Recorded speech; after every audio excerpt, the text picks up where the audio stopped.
Welcome to the why, what, and how-to of whitetail scent behavior. In this video, we take you over the shoulder of research biologists and of hunters. Come through? Yeah, it came through and clear out right at the bottom.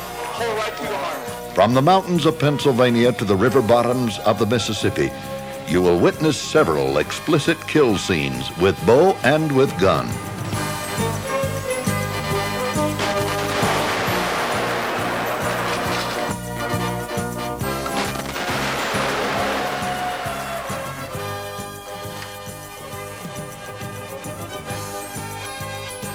Actual deer responses will be shown as we follow Alan Altizer and Bob McGuire on several fair chase hunts.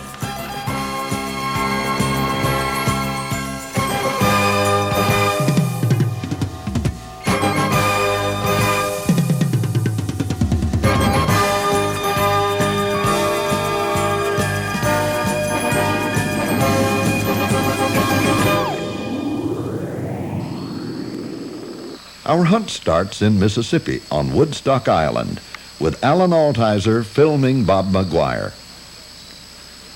McGuire had removed his coat shortly after daybreak and was looking down at two feeding bucks. After an hour of deliberation, these deer had finally stepped out into the open, and McGuire was positioned to shoot.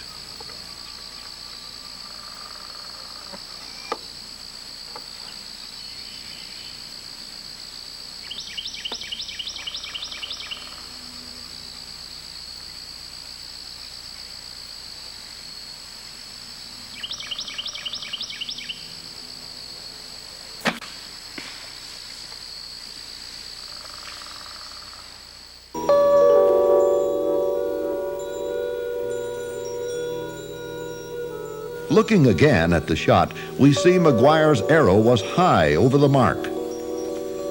Perhaps this is why McGuire spends most of his time behind the camera. McGuire and Altizer were experimenting with various synthetic scents in conjunction with a research program at East Tennessee State University, where McGuire serves on the adjunct faculty. Note the rubber gloves and boots.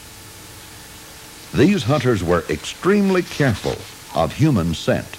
Opening the small encapsulated tube, Altizer deposited an interdigital scent trail leading to a scent post. Note that the scent drag skips along the ground, leaving an intermittent ground scent, just like a walking deer. This simple hunting technique involves dragging the foot gland scent of a walking whitetail over to a location at which a scent post is prepared.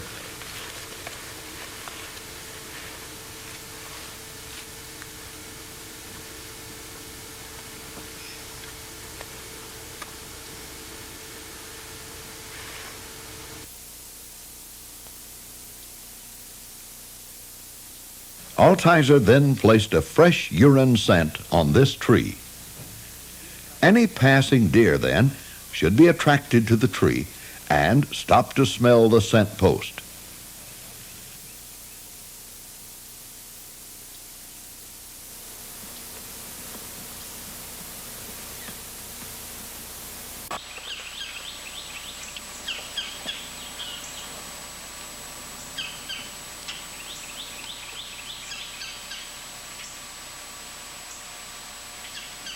McGuire is now filming Altizer from a second tree stand in the same tree. On Woodstock Island, there were too many deer, and these bow hunters were prepared to harvest any adult whitetail, buck or doe. Over the next few hours, several deer appeared interested in the scent trail.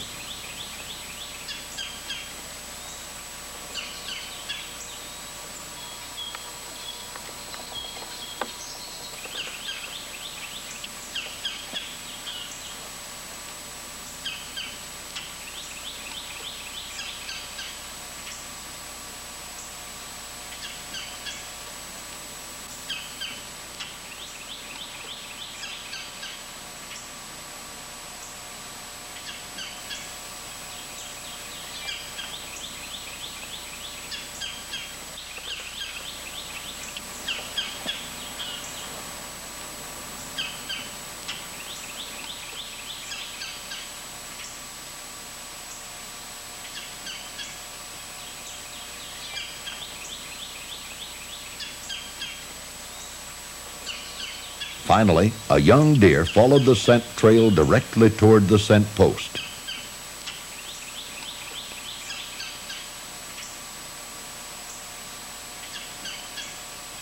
This adult doe then followed.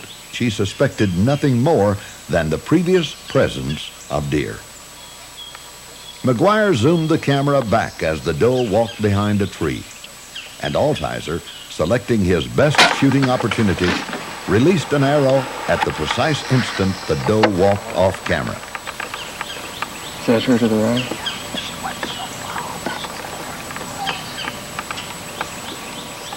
Yeah, I got it. Good shot. Don't move. Don't move. You're shaking the stand.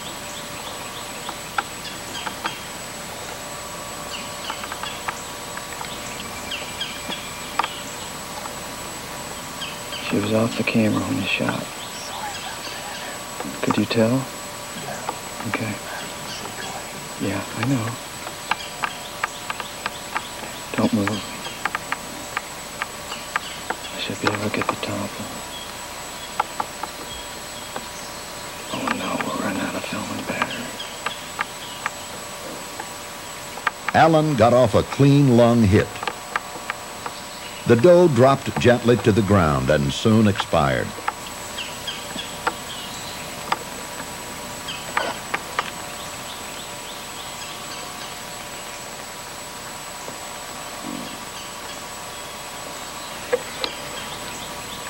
Can you see it? I've lost. What? She was still nosing.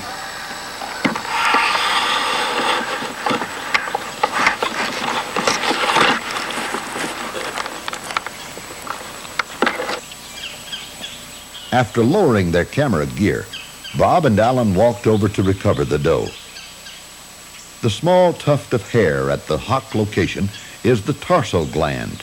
Normally relaxed and barely visible, the tarsal gland hair was flared at her moment of death. This behavior is common when whitetails are traumatized or alarmed.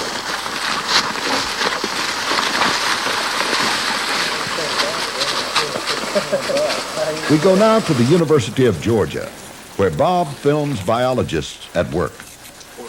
Watch as doctors Larry Marchington, Carl Miller, and graduate student Matt Knox extract scents from an estrus whitetail doe.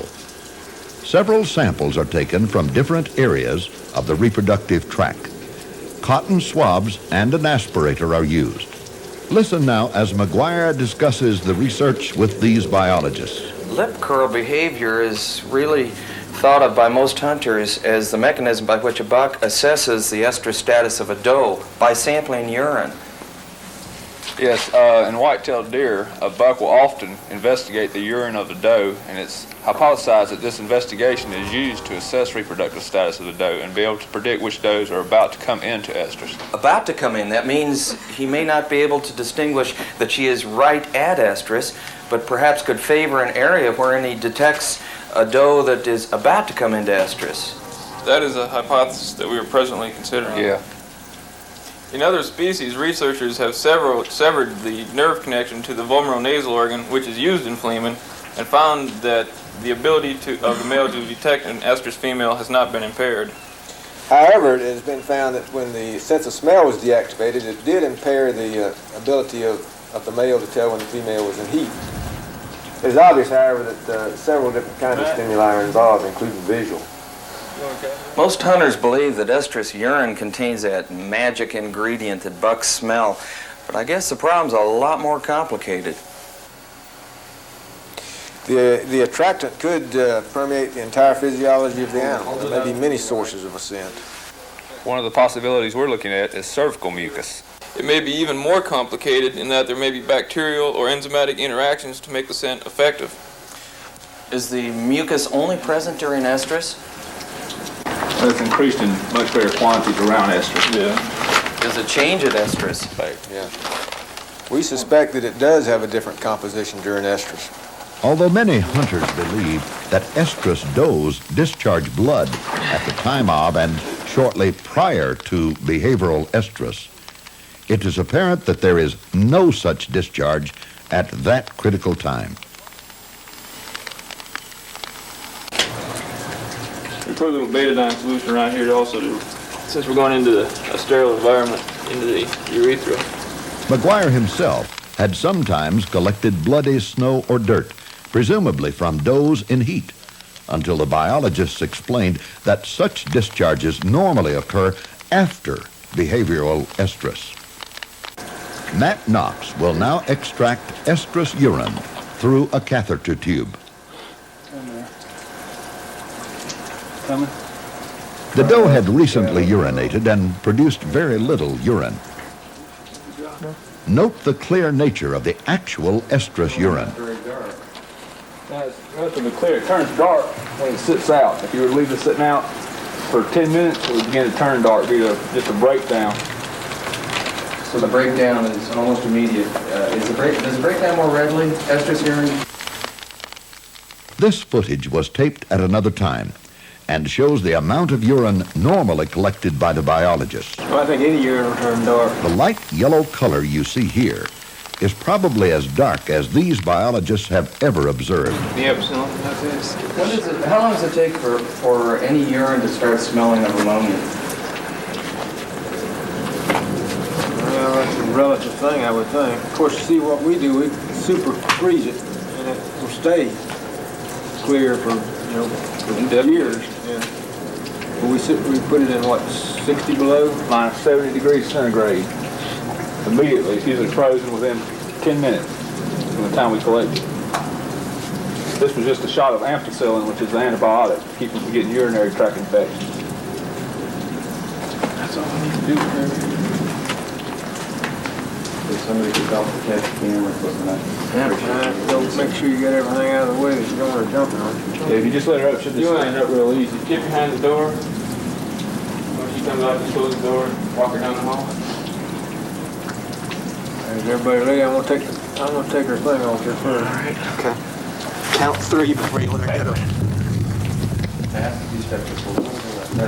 All right. On 3. 1, 2, 3.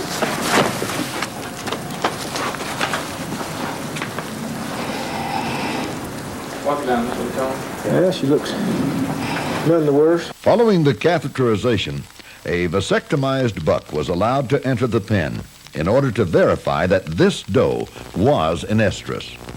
Her receptivity is a true indicator that she is, in fact, very common in heat. doing that, where they nuzzle their side like that. The buck tending them like that. Pin pressure now.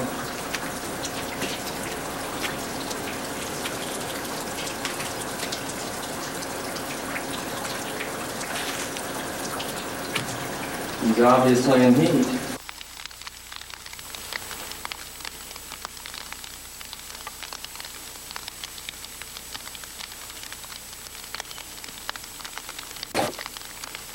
Although the complex estrus puzzle is far from solved, these biologists, as scientists and as hunters, consider it possible that fleeman, or lip curl behavior, might serve to alert a buck to a doe's impending estrus. Fleeman, however, does not appear to be necessary in distinguishing estrus does, and the response of a buck to any fresh urine appears the same to human observers. That's great. Congratulations. Well, listen, I appreciate the scent. We go now to Tennessee, where Alan Altizer is collecting interdigital discharge from a buck. This mature whitetail was harvested by hunter Luther Fuller as it followed a scent trail to a scent post. I moved back down. We're doing trailing scents, and we think the trailing scent's transmitted by this gland. It's the interdigital gland. And we've noticed a change in the constituents of the interdigital during the rut. It becomes darker. And we've got a nitrogen tank. Let me grab it. And we keep this stuff in liquid nitrogen so it doesn't break down. And we have it analyzed through the universities we're working with. It's an ongoing part of our scent projects. What we do, we take the interdigital and we take these little swabs we have, just reach in there, and things are made a lot like bobby pins.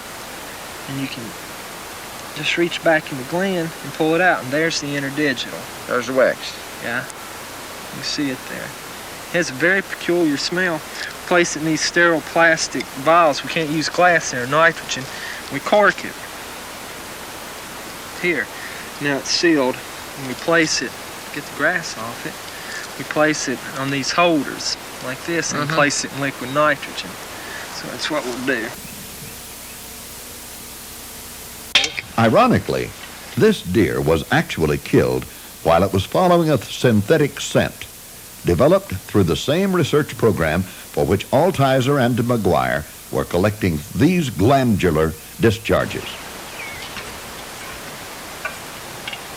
My goodness.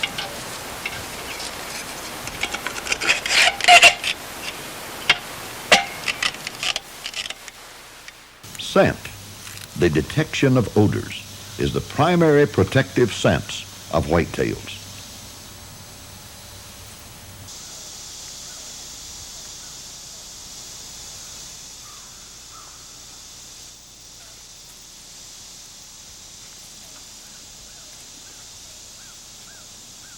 Even this young fawn exhibits a natural curiosity and alarm response similar to adult whitetails. Deer of all ages will readily follow ground scent for a variety of reasons. Although most of the immediate deer responses viewed by hunters are due to the curiosity of the animal, there are some specific odors which appear quite important to whitetail. Does will commonly lick the tarsal areas of their young fawns, leading some researchers to speculate that the doe might be imparting her own personal identifier scent to her offspring, allowing for easy recognition later.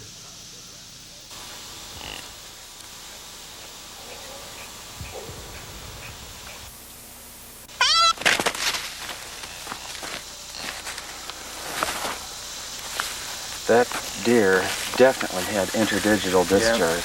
A little less than 3 weeks old. Through a research program involving East Tennessee State University and nearby Bays Mountain Park, McGuire and Altizer have collected and analyzed discharges from the interdigital glands of many white-tailed deer in order to compare the compositions of different age deer and at different times of the year. Although the basic interdigital discharge composition always includes the same several short-chain fatty acids, gas chromatograph results are leading to an improved understanding of composition differences unique to dominant rutting bucks. But what does all this mean to a deer or to a hunter?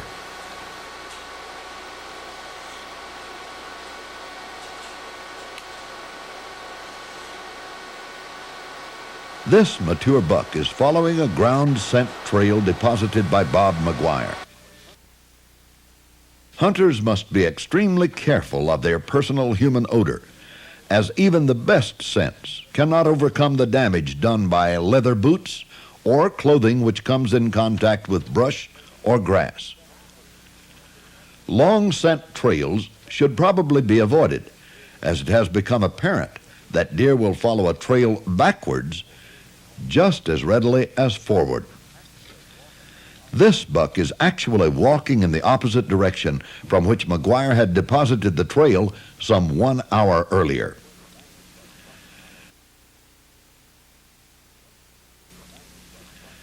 Note the relaxed response as the buck merely ambles along, aware of nothing more than the apparent previous presence of another deer. Here again, a lazy trailing fashion, relaxed yet deliberate.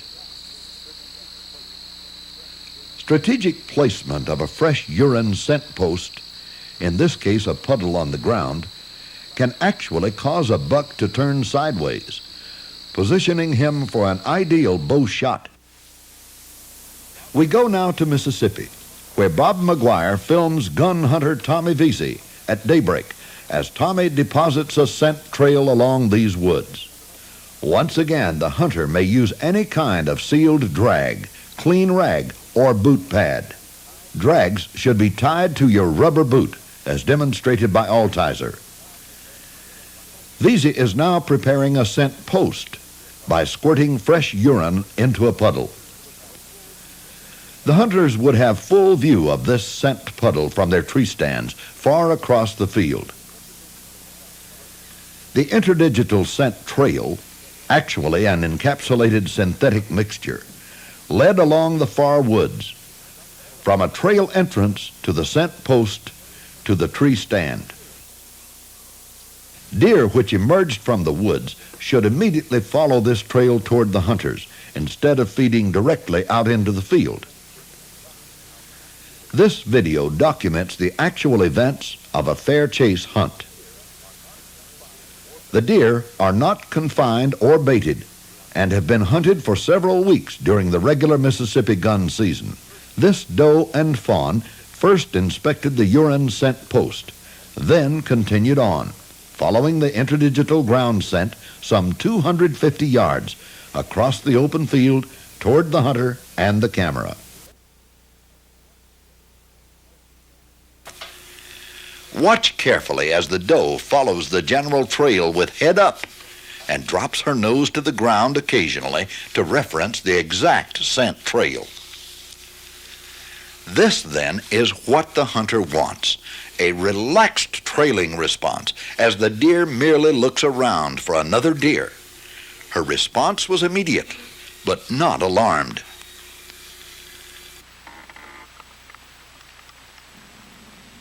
She eventually spotted McGuire and his camera.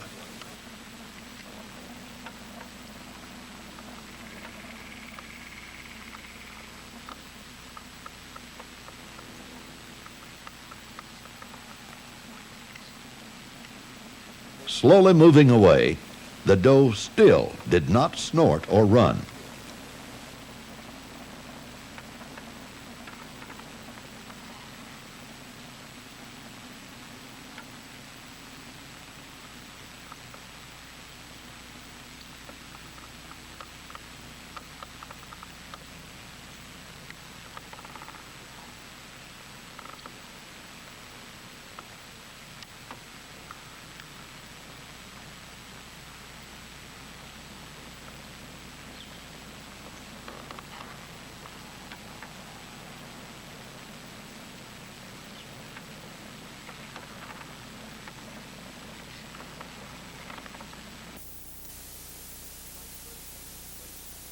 It was some 30 minutes later when the buck arrived.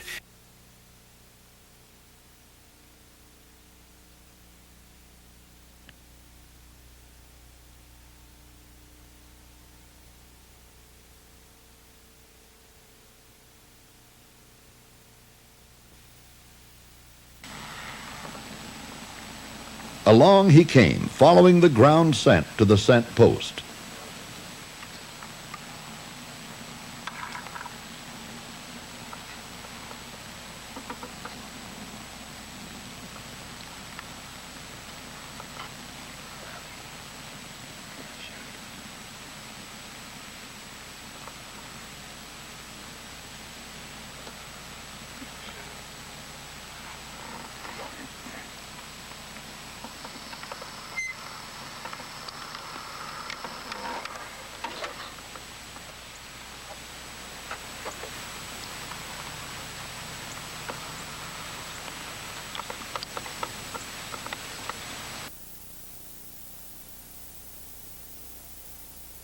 The buck took a prolonged interest in the scent post until Bob McGuire, behind the camera, gave this hunter a green light to shoot.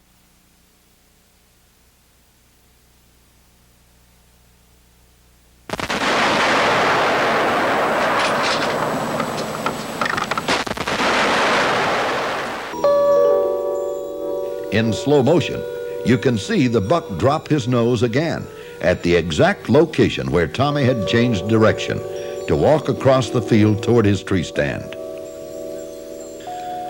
The .270 caliber bullet entered in front of the left shoulder and passed out directly through the far shoulder.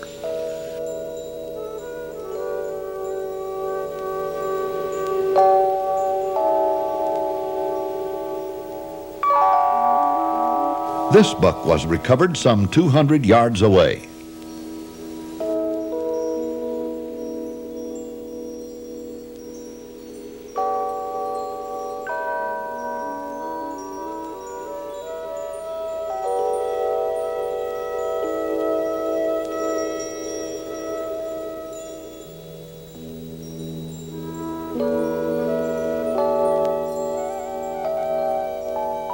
Watch carefully on the split screen, and you can see the buck's interest in the exact locations where the hunter had previously deposited scent or changed directions walking. The large tree in the background will serve as a landmark.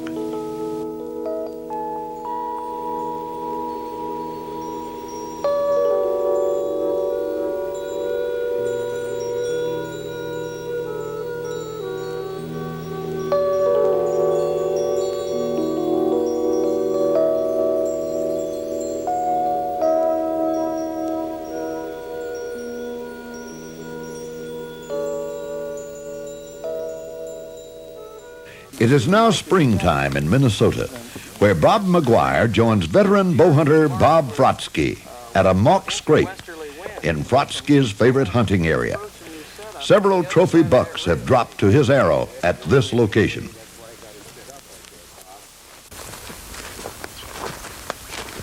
This is a great area. Here's the branch I put up, Bob. As you can see, I just nailed it up there. I cut off a fresh branch and I nailed it up there. So you then provided the most important part of the scrape to the bucks, the overhanging branch. It's your branch. That's a very good idea. In this particular area, there were no branches.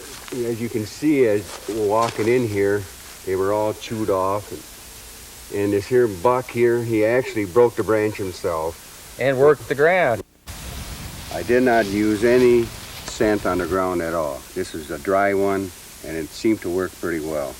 But the branch, did you move the branch from an existing scrape, or was it a branch that was just the right size and shape that you nailed up there? It was just the right size and shape. In fact, I took it off the top of a tree. I see.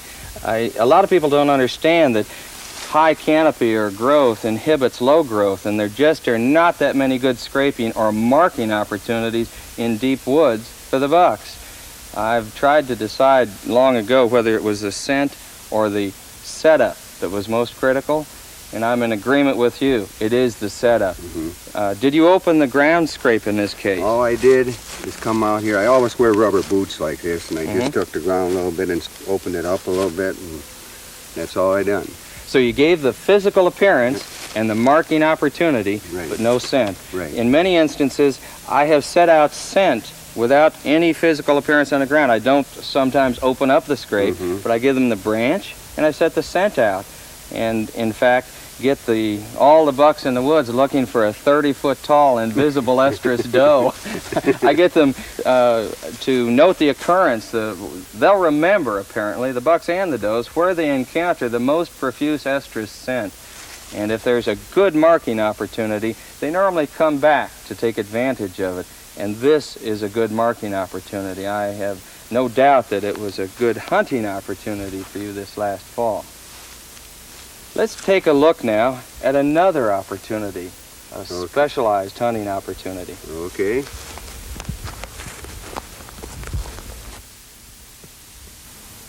And here we are at an ideal licking branch location. And we're going to make what I like to call the licker set. Drooping from great height and alive. That's a great idea, putting up a branch that you've cut, perhaps from over another scrape to retain the pheromone from the forehead during the rut. But here we have another option. Why not just tie it upon itself? And there isn't anything to it. Live branches that need not be replenished every year by the hunter, just tie it against itself so it droops downward from great height. Gives the bucks that unusual, ideal marking opportunity. What would you say is the proper height, Bob, for the droop? I've seen bucks stand on their back feet when they had to. That's pretty good. Okay. That's about a standard height for me. I'd say I'd have it anywhere from here up to perhaps head level for a person.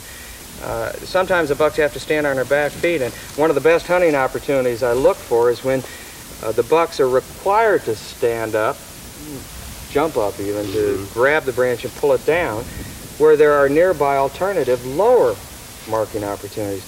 That branch, that ideal one that they've nibbled back generations of bucks, is so strongly preferred, all the bucks share it, even when there are nearby apparently good-looking alternative marking locations. That's a hot spot that can be scouted for successfully at peak activity times such as April, right now, in southern Minnesota, and then hunted in November or before the rut. Okay. What about, I think this is a great idea with the olive cord, because for two reasons. The deer don't see it and people don't see it. Yeah.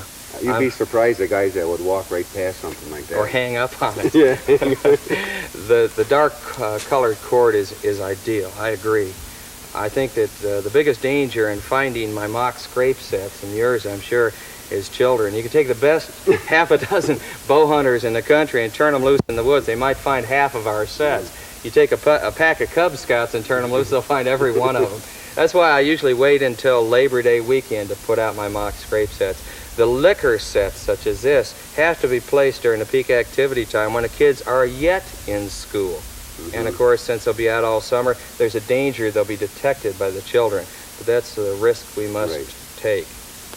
Well, Bob, I just can't wait to try out these liquor sets someplace else. I'm going to go over in Wisconsin and try them out. And all during the summer here, summer months, I'm going to monitor this one. I think you'll be surprised at the activity. They should be dancing here pretty soon.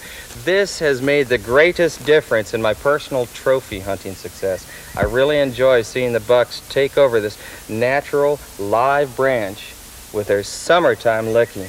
And in my experience, it has provided my best hunting opportunity before the rut, before the scrapes open beneath here. I'm looking forward to your success stories too. Okay. Liquor sets, the new trophy buck hunting technique. Natural licking branches can be quite difficult to locate, since only a few of the marking branches, which overhang scrape locations, are actually licking branches. Summertime is the easy time to locate licking branches. And now in Ohio, with veteran wildlife photographer Chuck Bluebaugh, we learn how to identify these buck licking locations. This is really a good location. So they normally do not work the ground that much, even during the peak of rut. I usually just see a few chunks of sod tore loose, and they'll usually get to the ground, but they very seldom will they make a bald spot on the ground. You can tell the ground's been roughed up, but that's just about all. Well, there's some activity on the branches, there's no doubt of that.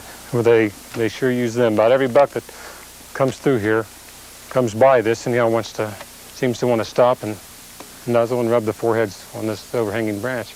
Would you say that this is a good location if you were a hunter to hunt a buck, even though the ground scrape may not be noticeable? The bucks do come here frequently? Oh, gee, it really attracts them. It's very good. I think that's one of the notable features of a licking branch. A lot of people think that the biggest scrape, or a scrape way in deep woods, is the one to hunt during the peak of rut, and that's not necessarily true. A lot of times the best scrapes are small, and the best locations are right along the edge of a woods, like this licking branch. This is the best place that I have found in this area. Anyhow, they work it the same way that they do in the fall during the rut, except that they don't do any scraping in the summer. This is near the northeast corner of an open area, and it's alongside the woods. It's fairly characteristic of the area, the type of area that I find licking branches, and I can see some activity coming through there. I believe they're working it, but there's only one way to prove it, and that's this.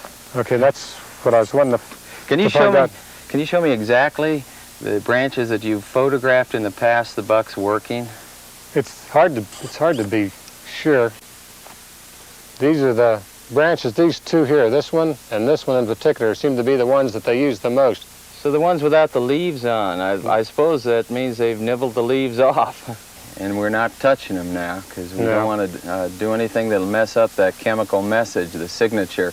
I consider this a deed in trust with the ownership established in the chemical signature, that complex chemical signature on the branch tips. It may be the saliva. It's summertime now, and what we're going to do is build a tracking pit so you can come back and check this on a regular basis and verify that it's receiving the kind of attention from all the bucks all of the time that we think it is. So let's stir it up a little bit under here. Just sort of expose the dirt. It's not a mock scrape. A lot of people have picked up on mock scraping techniques since we started talking about it a few years back. All we're doing here is building a tracking pit, pulling the dirt back, doing a better job of it than you say the bucks do. But we're going to give you a way to monitor the activity. Just look for the footprints here. So this is really all there is to it. Just build a tracking bed. Sometimes you have to moisten the ground. If it's dry, it won't pick up the footprints too well. I really enjoy digging up the ground and trying to see if it's really getting the attention that we think it might be. It's in an ideal location. I've hunted many spots just like this in different spots in Ohio. And boy, it won't take long to determine if you're getting more than just pass-by occurrence here.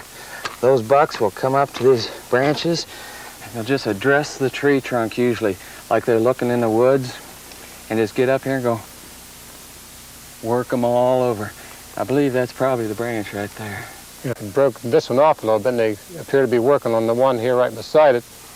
And anyhow, they work it the same way that they do in the fall during the rut, except that they don't do any scraping in the summer, but they go through the same motions of licking and nuzzling and rubbing their forehead scent glands on these overhanging branches. It seems, these two right here.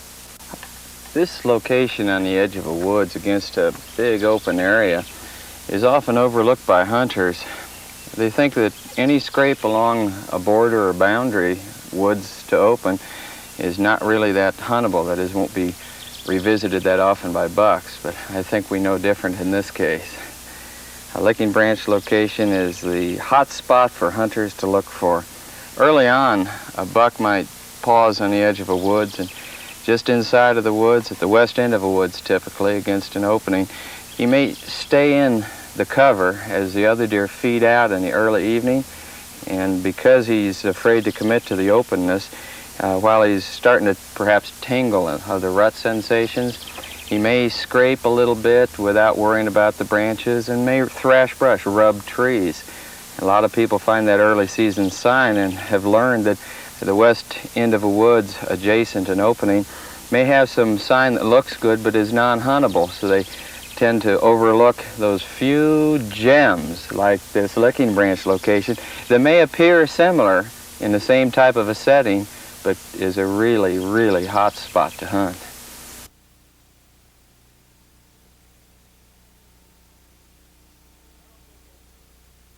We now go bow hunting in the mountains of Pennsylvania at the archery camp owned by Bob Folkrod.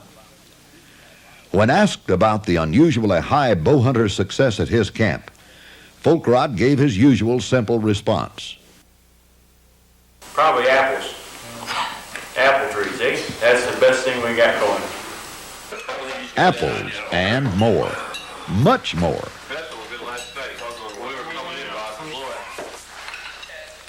The bow hunters at this camp enjoy expert guidance in a beautiful mountain backdrop.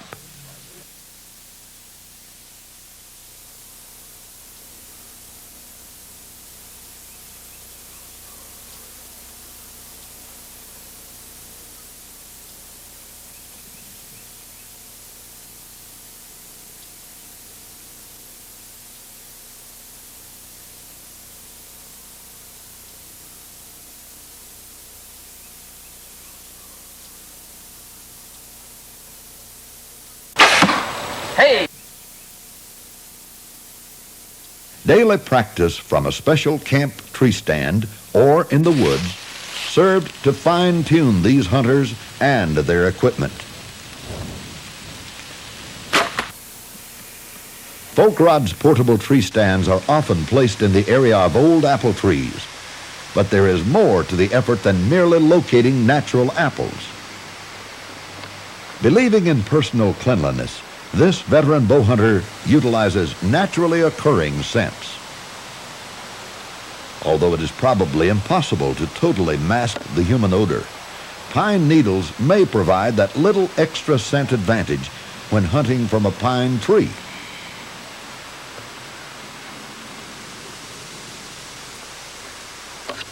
McGuire was filming Folk Rod on a stormy evening when a small doe walked in shortly before sunset.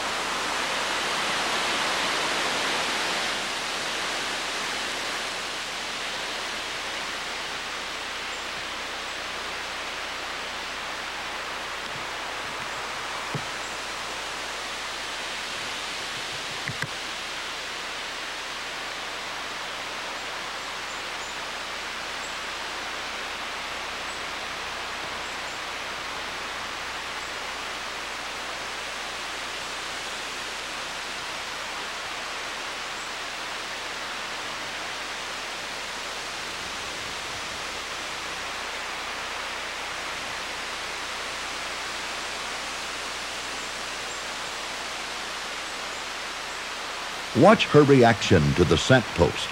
Fresh urine placed on a dead log.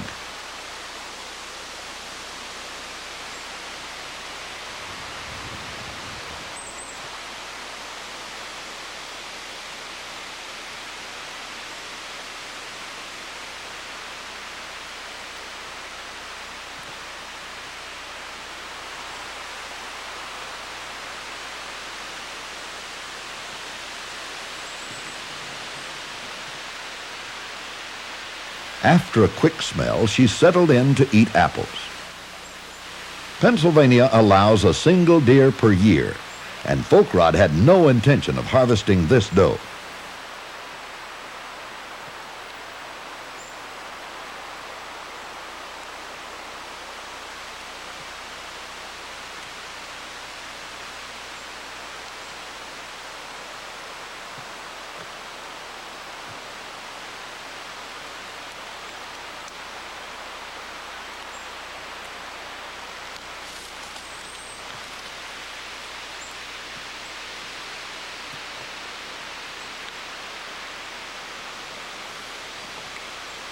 That afternoon, several of the others had seen deer. About so big to get the shot through, and I shot. I hit him. I think in the heart. We got to go back and recover. Give him a little while to die. We got one. Veteran California bow hunter Bob Long was telling his story when Folk Rod arrived back at camp with another group of hunters. There were now 2 blood trails to follow after a warm meal with storytelling.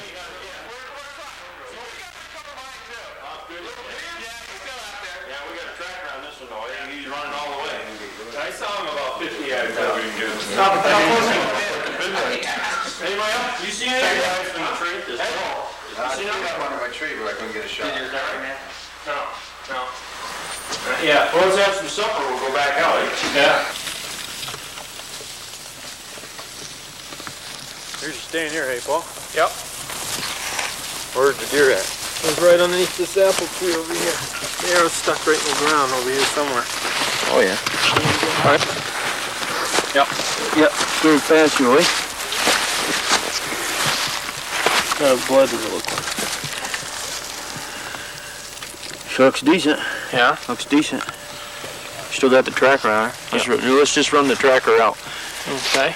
It went right around this tree. There's some blood here right off the bat. And you got some right on the bottom.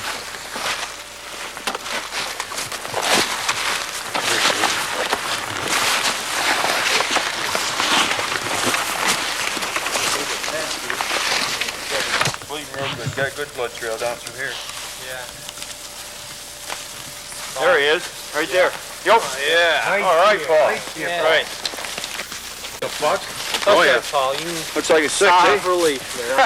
Hey, nice. All right. 5 point. All right, Paul, huh? Thanks. That's a heavy deer. Yeah, I didn't think he was that big. Yeah, Very, very nice, eh? Thanks. Way to do it, Paul. Yeah. Excellent. Excellent. Good angle, eh? Good that one.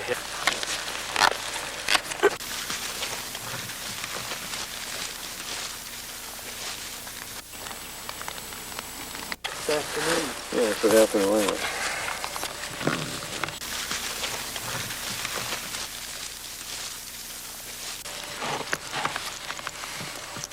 That's it.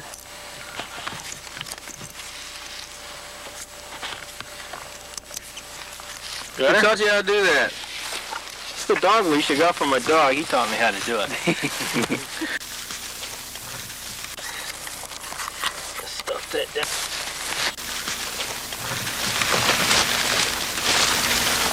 Out they went with bow hunter Paul Geno's first Pennsylvania buck. Kind of brisk one, isn't it? Yeah, it's beautiful morning. I'm glad it's been cold. There's the arrow. The following morning, Altizer and McGuire went with Bob Long on another recovery. Yeah, I hate to push something, you know. Yeah. I think I hard shot him, but I hate to push it. There's a blood trail. Yeah, let's go pick up the arrows. Follow it out.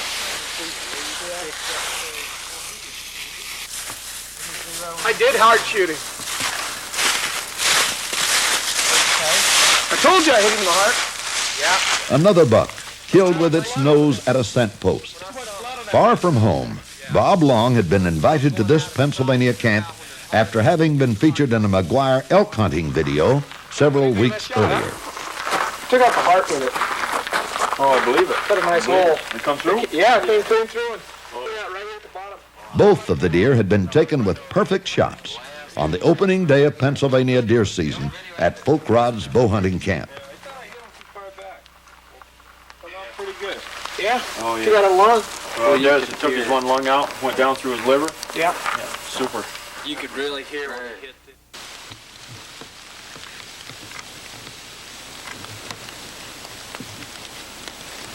McGuire was filming Folk Rod the next day during a steady freezing rain.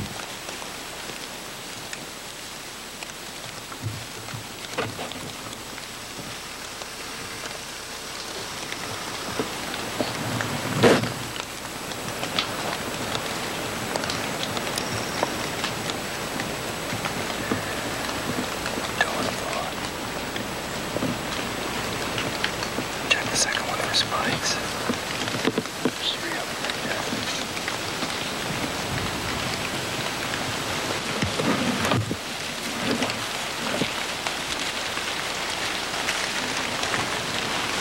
You are about to see the response of a whitetail to an ammonia scent post placed on a rock beneath the tree. The smell of ammonia, or spoiled urine, has probably attracted many deer to their death. Watch the response when the first doe smells the rock.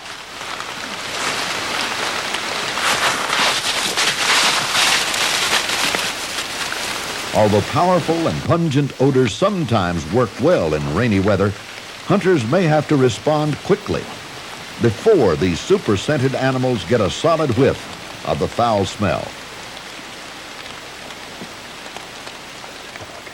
See if it had been a buck, I'd have killed it.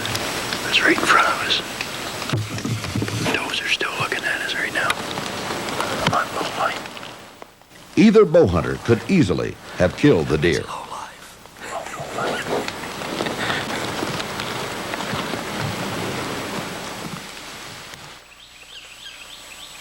McGuire and Altizer spend much time bow hunting and working together. One of their favorite experiences came from a successful mock scrape they hunted in 1986. Discovered by Altizer in the springtime, this natural licking branch had received attention all summer long. Finally, about a week prior to the hunting season, the buck visitation activity appeared to decrease. Although the hunters had found scattered scrapes and rubs in nearby woods, this location showed neither. For several days, the hunters had juiced up the branches and ground with the fresh urine. Still, no scraping here. As sometimes happens, the bucks continued to visit this licking branch location without scraping.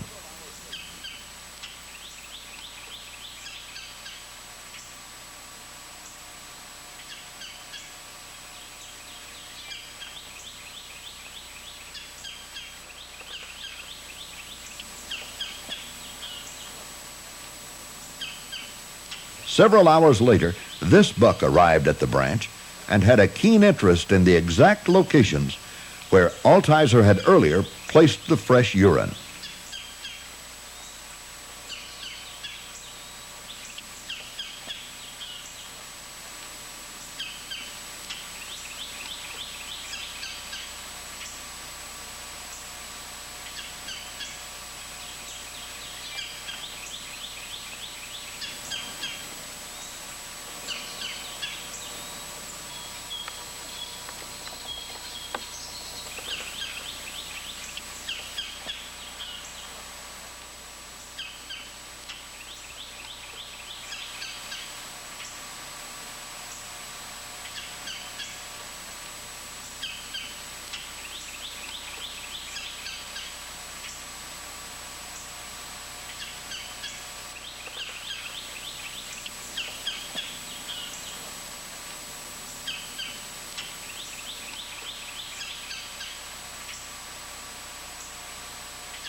Once again, watch the exact branches where Altizer deposits scent and observe the response of a deer to fresh urine.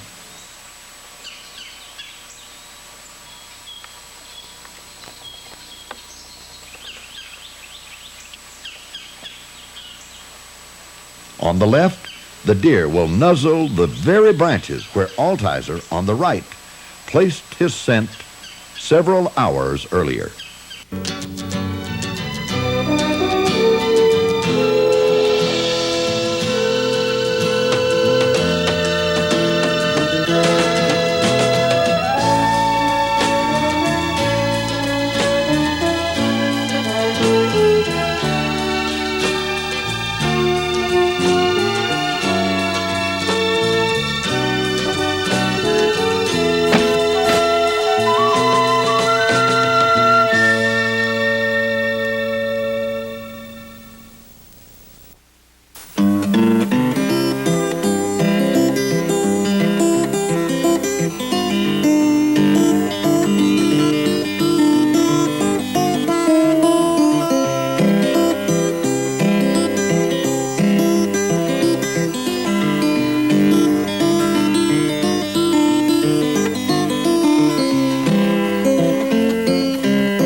This video was sponsored in part by Golden Eagle Archery, manufacturers of high-quality archery and hunting products.